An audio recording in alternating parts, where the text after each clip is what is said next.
Virtual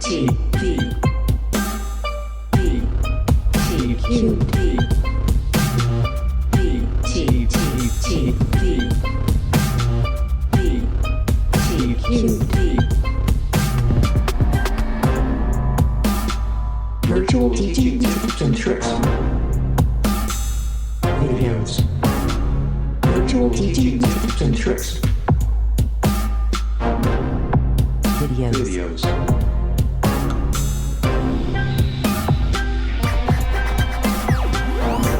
Featuring Dr. Liz Stuart.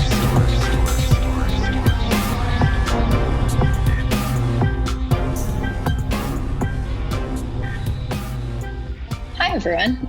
I'm Liz Stuart, Associate Dean for Education here at the School of Public Health. I'm glad you found your way to these short videos on teaching in a virtual environment. A huge thanks to John McGreedy in the Biostatistics Department for leading the way with these. I'm here today to give a short and broad overview of some things to consider as you move to virtual instruction. The recommendations and advice I'm giving are based on the school's experience teaching virtually for 20 plus years and in the COVID virtual environment for about 9 months now. I want to thank all of you who've been involved in teaching during that time. I think we've been very successful at pivoting to fully virtual instruction, with students generally quite satisfied, robust course and program enrollments, and survey and course evaluation data that indicates we are able to still offer very strong educational programs. As we look ahead, there are 5 themes I want to highlight: connection, timing flexibility, organization, empathy, and help. So first, connection. Students really crave ways to connect with each other and with the course instructional teams. Opportunities for creating these connections might differ substantially across course formats, but consider even just opening up your Zoom room a few minutes early to give students time to say hi to each other and to you. I've heard of people just putting music on during that time to make it a little more sort of welcoming. Offer Zoom office hours that students can drop into with questions. Honestly, in 4th term last spring, I found some of my Zoom office hours among the most rewarding parts of that class, with great small group conversations. No preparation on my part, just a group of, say, 5 or 6 students who logged in and really asked insightful questions and participated in those small conversations. Very informal.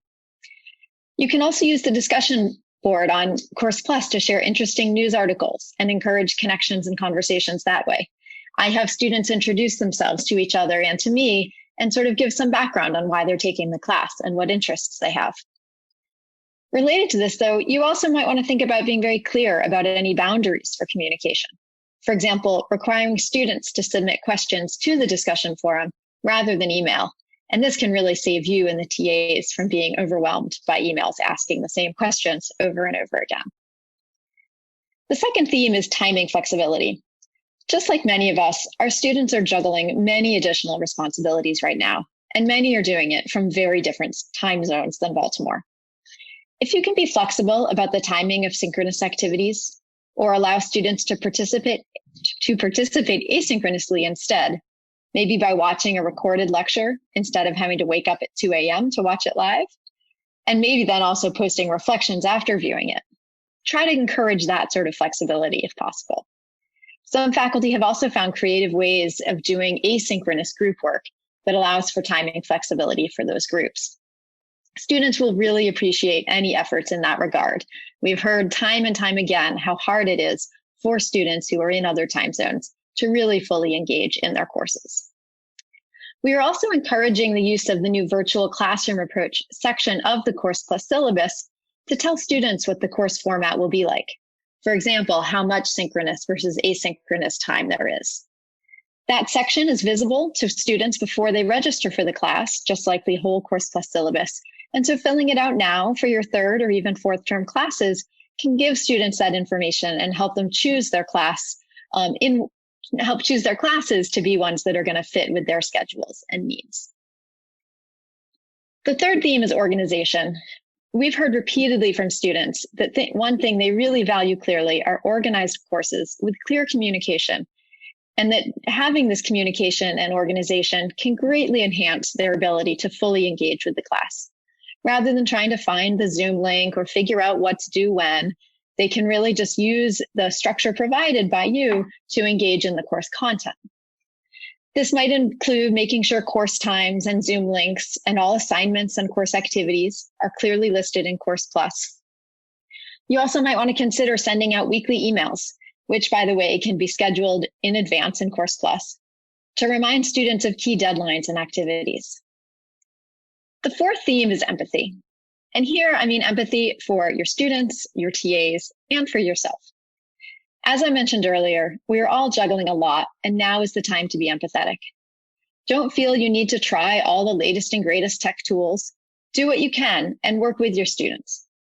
We have heard from students that they appreciate when a faculty member says, "Hey, I'm trying this for the first time, and it might not work." They recognize that we are not perfect and care more about us just trying our best. Also look for opportunities to be empathetic with your TAs and students. TAs are feeling substantial burden in the virtual environment, especially since they are often the main connection between the students and the instructional team.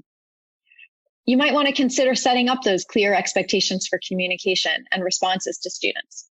For example, noting that students should not expect replies less than 24 hours after they submit a question.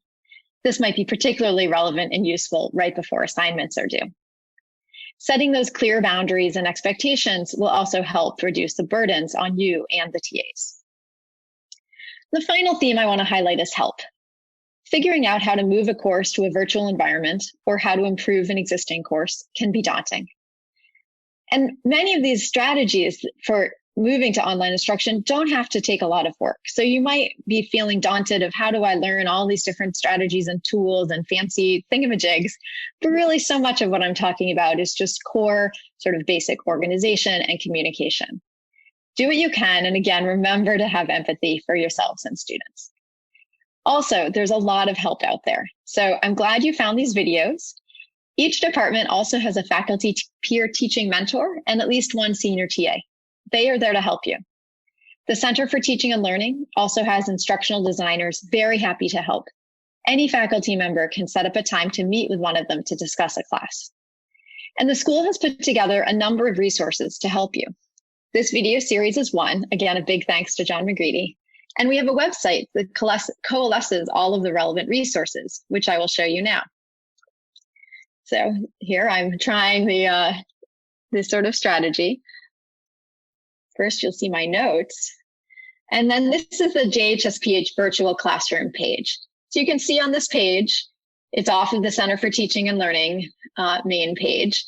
There's strategies, sort of key resources on getting started. There's technology guidance, a listing of the faculty peer teaching mentors and senior TAs, information on workshops we've held, and other resources. And you can see if I just click on the Getting Started page, maybe that will take us to, here we go. It takes you to other resources. So kind of some initial big picture things of how to move an on-site course to a virtual classroom, and then checklists that we've put together to help you think through what are the different steps. I know for myself, I have a third term course coming up that I need to go and actually check out these checklists for. So those are the sorts of resources I just wanted to show you quickly so you can see the page that is available. So again, there was a lot of help. We in Academic Affairs are here to help. Please also feel free to reach out to me, estuart@jhu.edu, with any suggestions or questions. In conclusion, just thank you for your continued flexibility and hard work as we continually evolve our instructional modalities. I am hopeful that all of this work will serve us well into the future, even after the current pandemic resolves. Thank you, and best wishes for our continued educational programs and success.